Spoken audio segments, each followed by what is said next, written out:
एक और war breaking, हमले के बाद राष्ट्रपति ट्रंप ने पोस्ट किया। अमेरिकी राष्ट्रपति डोनाल्ड ट्रंप ने क्या कहा बताएं। देखिए, अमेरिकी राष्ट्रपति डोनाल्ड ट्रंप, अच्छी तरह से किए गए काम के लिए धन्यवाद, ये डोनाल्ड ट्रंप ने कहा है B-2 पायलट्स के लिए। ये देखिए क्या लिखा है, the great B-2 pilots have just landed safely in Missouri, thank you for a job well done, Donald J Trump, president of the United states.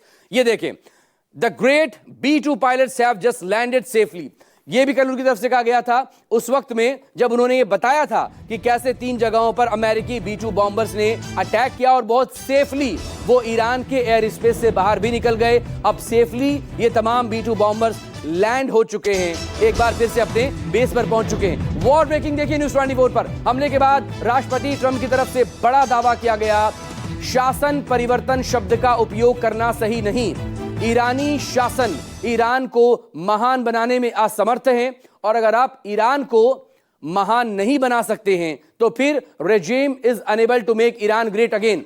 Why wouldn't there be a regime change? फिर क्यों ना यहां पर सत्ता का परिवर्तन किया जाए, regime change किया जाए। MIGA, चूंकि वो मागा चलाते हैं अमेरिका के लिए, इसी नारे को देकर, इसी नारे को लगाते हुए वो अमेरिका के दूसरी बार राष्ट्रपति बने डोनाल्ड ट्रंप। मागा यानी कि मेक अमेरिका ग्रेट अगेन, और इस बार ईरान के लिए वो मिगा का इस्तेमाल कर रहे हैं, MIGA यानी कि मेक ईरान ग्रेट अगेन। तो ये एक नया रिजीम को लेकर, नए रिजीम को लेकर अब डोनाल्ड ट्रंप ने कहा है, क्योंकि कल तक डोनाल्ड ट्रंप की तरफ से यह कहा जा रहा था कि रिजीम चेंज करना अमेरिका का मकसद नहीं है, और लगातार अपने बयान से कैसे पलटते हुए नजर आ रही है। देखिए अब इस सब के बीच JD वांस क्या कह रहे हैं। JD वांस जो कि अमेरिका के वाइस प्रेसिडेंट हैं, उपराष्ट्रपति, ईरान को परमाणु शक्ति हासिल करने से रोकना हमारा मकसद है। हमारा मकसद दरअसल सत्ता परिवर्तन नहीं है, खामनेई की हत्या और सत्ता परिवर्तन हमारा इरादा नहीं है, ये अमेरिका के उपराष्ट्रपति JD वांस कह रहे हैं। JD वांस डेप्यूटी हैं डोनाल्ड ट्रंप के, और कल जब अमेरिका के B-2 बॉम्बर ईरान पर स्ट्राइक करने के लिए वहां पर पहुंचे थे, उसके न्यूक्लियर साइट को निशाना बना रहे थे, इस सब के बीच सिचुएशन रूम में या वॉर रूम में सिर्फ 4 ही लोग वहां पर मौजूद थे।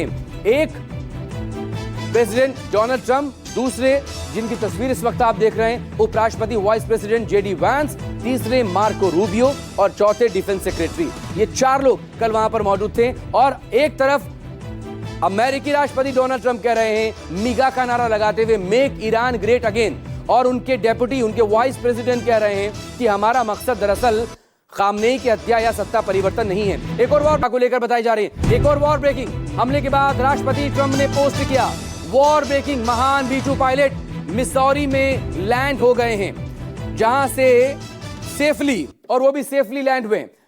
अब आपको बताते हैं ट्वीट, अब आपको सोशल ट्रुथ पर किया गया वो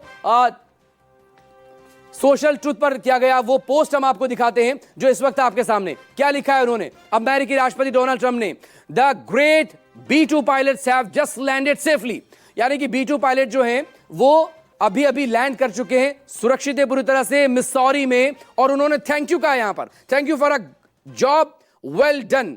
यानी कि B-2 बॉम्बर्स ने जिस तरह से कल ईरान के 3 जगहों पर, कौन सी 3 जगहें समझिए, नतांज, इस्फहान और सबसे अहम ठिकाना फोर्दो, जो कि लगातार इसलिए भी सबसे ज्यादा परेशानी इजराइल की बढ़ाए हुए था, अमेरिका की बढ़ाए हुए था, क्योंकि ये इतने अंदर जमीन के था, 90 मीटर, जिसे इतनी आसानी से डैमेज करना बहुत मुश्किल था, इसलिए B-2 बॉम्बर का इस्तेमाल किया गया था। एक और वॉर ब्रेकिंग देखिए, शासन परिवर्तन शब्द का उपयोग सही नहीं है, ये अमेरिकी राष्ट्रपति डोनाल्ड ट्रंप कह रहे हैं। डोनाल्ड ट्रंप की तरफ से क्या कहा, डोनाल्ड ट्रंप क्या कह रहे हैं देखिए, it's not politically correct use the term regime change, यानी कि रेजीम चेंज करने को लेकर ये जो शब्द इस्तेमाल किया जा रहा है ये ठीक नहीं है, लेकिन if the current Iranian regime is unable to make Iran great again, यानी कि जो मौजूदा रेजीम है ईरान का, अगर वो ईरान को फिर से ग्रेट नहीं बना पा रहा है, महान नहीं बना पा रहा है ईरान को, क्योंकि ईरान की संस्कृति दरअसल आज की नहीं है, हजारों साल पुरानी ईरान की संस्कृति रही है, इसीलिए उसकी अपनी अहमियत है, करीब 5 से लेकर 7,000 साल पुरानी। Why wouldn't there be a regime change? Question mark लिखकर उन्होंने MIGA कर दिया। आप दरअसल इस MIGA को समझिए, मेक ईरान ग्रेट अगेन, क्योंकि दरअसल अपने लिए यानी कि अमेरिकी राष्ट्रपति खुद के लिए एक नारा देकर अमेरिका में आए थे सत्ता में, मागा, MAGA, make America great again, और अब ईरान को लेकर वो कह रहे हैं मिगा, मेक ईरान ग्रेट अगेन, यानी कि रिजीम चेंज किया जाए। क्योंकि आपको अभी अब समझिए, ये यूं ही नहीं कहा जा रहा है, पूरी जो दरअसल कोशिश है, जो कवायद है, वो दरअसल इसी रिजीम चेंज करने को लेकर है। अमेरिका लाख इनकार करे, वाइस प्रेसिडेंट JD वैंस भले ये कहें कि दरअसल खामनेई की हत्या और रिजीम चेंज हमारा मकसद नहीं है, लेकिन इजराइल लगातार इस बात को दोहराता रहा है। और इससे पहले हमने लीबिया में देखा है, सीरिया में देखा है, हमने इराक में भी देखा है, जहां पर सद्दाम हुसैन को हटाया गया, लीबिया में गद्दाफी को हटाया गया, सीरिया में बशर अल असद को हटाया गया। तो ये दरअसल इसी को लेकर एक सवाल और एक संशय था। ये दरअसल इसके पीछे कहीं ना कहीं जो सोच है और जो कोशिश है वो रजीम चेंज करने को लेकर है। अगर ईरान में रजीम चेंज हो गया तो जाहिर है वहां पर फिर सब कुछ अमेरिका के कंट्रोल में होगा, जैसा कि बाकी जगहों पर वो प्रॉक्सी गवर्नमेंट वहां पर चला रहा है और अपने कंट्रोल में सारी चीजें इस वक्त चल रही हैं, चाहे वो सीरिया हो, चाहे वो लीबिया हो, या फिर वो इराक हो।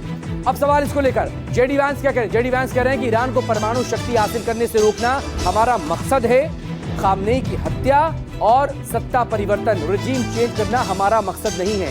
ये दो अलग अलग तरह के बयान क्यों?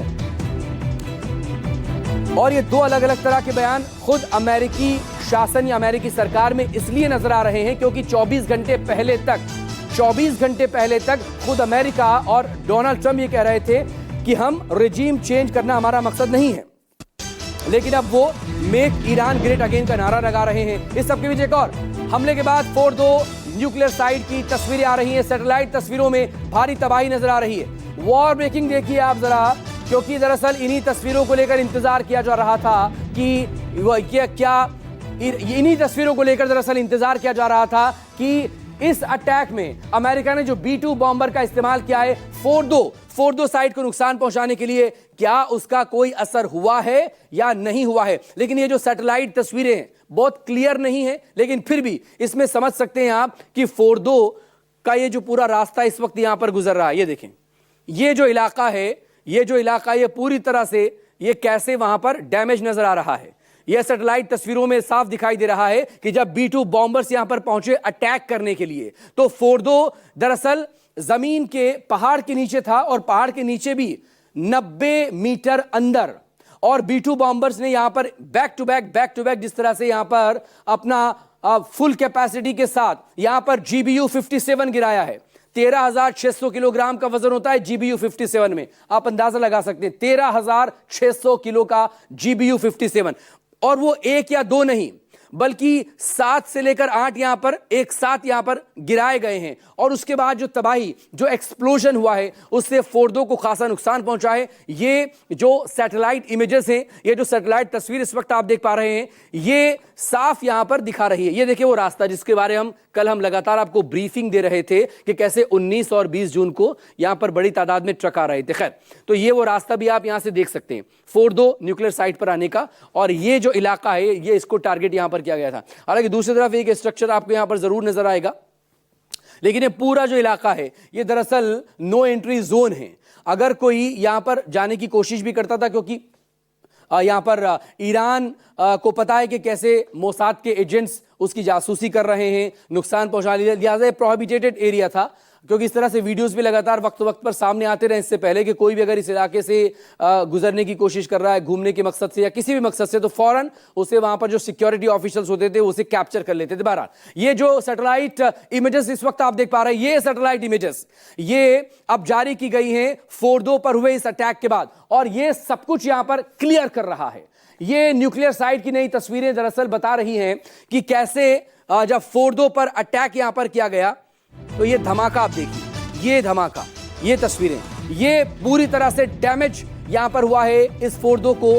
हालांकि IAEA की तरफ से कहा गया कि अभी रेडिएशन की या किसी नुकसान की इस तरह की खबरें नहीं कि वहां पर रेडिएशन फैलने का खतरा हो, तो इसके लिए हमें विजिट करना होगा। लेकिन क्या अब IAEA को विजिट करने की इजाजत दी जाएगी, एंट्री दी जाएगी? क्योंकि अब इसको लेकर इस अटैक के बाद ईरान यहां पर खासा इस वक्त गुस्से में है, वो नाराज नजर आ रहा है। लेकिन ये तस्वीरें इस वक्त आपके सामने लगातार न्यूज 24 पर जो आप देख पा रहे हैं, वो तस्वीरें फोर्दो न्यूक्लियर साइट की हैं, जहां पर कल B2 बॉम्बर ने बैक टू बैक 7 से लेकर 8 बॉम्ब वहां पर गिराए थे और बड़ा नुकसान वहां पर किया था।